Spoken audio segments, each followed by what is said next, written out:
एका साधकानं तुकोबरायांना विचारलं, तुकोबराय, संसारात राहून म्हणजे संसार करत करत पुण्यवंत होता येईल का? तुकोबराय म्हणाले, नाही नाही म्हणाले. संसारात राहून पुण्यवंत होणं जरा कठीण आहे म्हणाले, कारण संसारामध्ये दुःखच दुःख भरले. आणि आपल्या या जन्माला आल्यानंतर, माणूस जन्माला आल्यानंतर प्रत्येकाच्या जीवनात एक अट्टहास असला पाहिजे की या जीवनाचा शेवट कसा झाला पाहिजे, गोड झाला पाहिजे. यासाठी केला होता अट्टहास, शेवटीचा दिवस गोड व्हावा. आपल्या या जीवनाचा शेवट गोड झाला तर आपण मोक्षपदाला जातो. आणि शेवट गोड संसाराचा कधीच होत नसतो.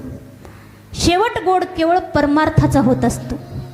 संसारामध्ये एवढं दुःख आहे, फक्त संसार सुरुवातीला गोड लागतो, पण पुढं पुढं एक एक एक एक दिवस वाढल, एक एक वर्ष वाढल, तसं संसार कडू लागतो. आणि परमार्थ सुरुवातीला कडू लागतो, पण परमार्थाचा शेवट मात्र गोड होतो.